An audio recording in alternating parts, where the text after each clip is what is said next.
সত্য কাহিনী অবলম্বনে একটি স্বরচিত গল্প পাঠ করে শোনাচ্ছি। মা, ও মা, মা। উল্টো দিক থেকে তিন্নির শাশুড়ি আওয়াজ দিল। তিন্নির অন্ধ শাশুড়ি আওয়াজ দিল বলা যায়। এই যে মা, ও, এই তো আমি এখানে, চলে এসো বৌমা, আমি আছি তো।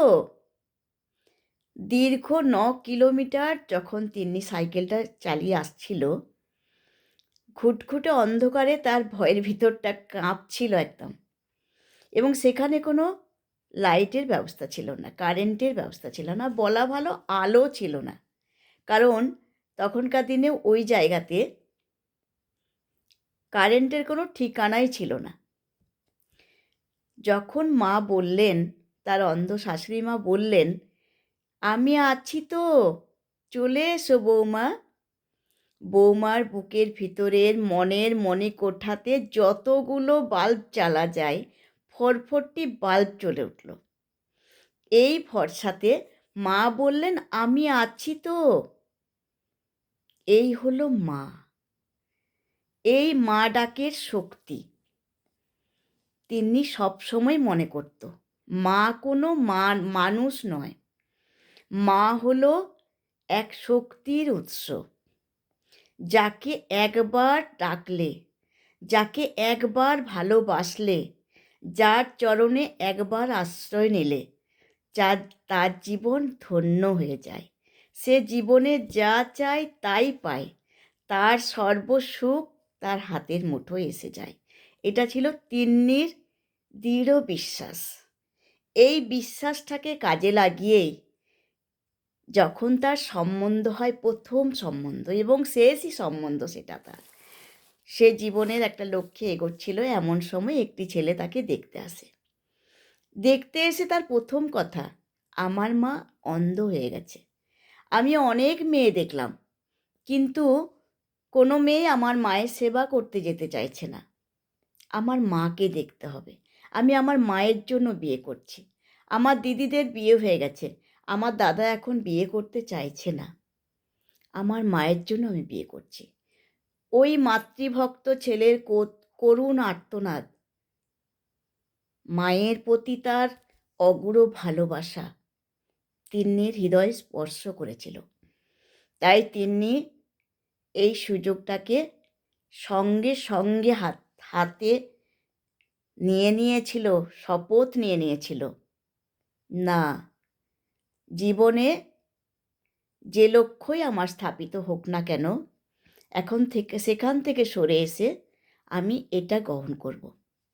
কারণ সে খুব ভালোভাবে জানতো, যদি কেউ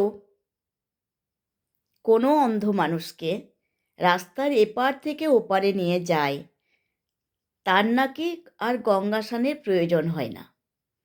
আর সে খুব ছোট্টবেলা থেকে দেখে আসছে তার মামারা, তার মাসিরা, মামাবাড়িতে মানুষ তেমনি, সেই মামা মাসিরা মা ভক্ত ছিল। তাই তাদের কোনো অসুবিধা হয়নি। অভাব অনটন, হাজার অভাব অনটনের মধ্যেও তারা কিন্তু ভীষণ সুখী ফ্যামিলি ছিল। এইটা তার দৃঢ় বিশ্বাস ছিল, যে ছেলে তার মাকে ভালোবাসে, তার মায়ের জন্য কাঁদে, তার মায়ের জন্য ভাবে, সেই ছেলে সমাজ কেন, পৃথিবীর কোনো শক্তি নেই তাকে টলাতে পারে। সে একটা জায়গায় যাবেই। তাই তিনি সঙ্গে সঙ্গে ভগবানকে বলল, ভগবান, এই সুযোগ থেকে যেন আমাকে বঞ্চিত করে দিও না। কটা মেয়ের ভাগ্যে জুটে বলুন তো অন্ধ মানুষের সেবা করার?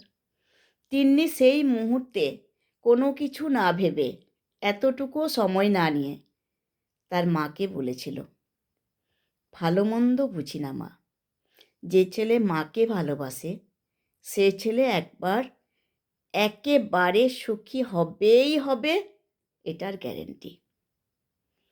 সেই তিন্নির, আমরা যখন একসাথে পড়াশুনো করি, তিন্নির বিয়ে হয়ে যায় একেবারে প্রত্যন্ত এক গ্রামে এক অন্ধ মায়ের ছেলের সাথে। দীর্ঘ ৩১ বছর পর তিন্নির সাথে যখন আমার আবার দেখা হয়, তখন তিন্নি আমাকে অনেকগুলো কথা বলে। যে কথাগুলোর মধ্যে তিন্নি বলে, ওই যে মাকে ভালোবাসতাম, আমি মায়ের কাছে গেছিলাম, মা আমার জন্য অপেক্ষা করত। আমি সাইকেল নিয়ে অফিসে যেতাম এবং সাইকেল নিয়ে যখন আমি ঢুকে ঘরে আসতাম, তখন ছিল মায়ের প্রশ্ন, এত কেন দেরি হলো বৌমা? কি করছিলে বৌমা? কিছু খেয়েছো নাকি বৌমা? এই যে প্রশ্ন উত্তর, সেই প্রশ্ন উত্তরের জন্য এখনো তিন্নির মন কাঁদে। এখনো তিন্নি ভাবে সেই যে শূন্যতা, সেই শূন্যতা। এখন তিন্নির ঘরে আর অভাব অনটন নেই। এখন তিন্নি ভালো মতো খেতে পায়। তাই তিন্নি বলল, এবং সকলে আছে তার পাশে, সবাই আছে, তিন্নি খুব সুখী। কিন্তু তিন্নির মনের সেই যে শূন্যতা, সেই শূন্যতা, তিন্নি বলল, সেই শূন্যতা, সেই যে এক মানুষ আমার জন্য অপেক্ষা করে থাকতো, আমি তার জন্য ছুটে আসতাম, আমি মায়ের জন্য আসতাম। আমি মাকে ভালোবেসে খুব সুখী হয়েছি। আমি ভগবানকে দিনরাত ধন্যবাদ দিচ্ছি। ভগবান ধন্যবাদ, তুমি আমাকে সুখী করেছো। আমি আমার মায়ের আশীর্বাদে সব কিছু পেয়েছি। আমি আমার মাকে ভালোবাসি। তিন্নি বলল, এই শূন্যতা, লাখ টাকার সম্পত্তি, লাখ টাকার গয়না, কোটি লোকের ভালোবাসাতেও পূর্ণ হয় না। যারা বলেন শাশুড়ি কোনোদিন মা হয় না, একবার মা বলে ভেবে দেখুন, একবার ভালোবেসে দেখুন, তার কাছ থেকে যে আশীর্বাদ পাবেন, নিজে ধন্য হয়ে যাবেন।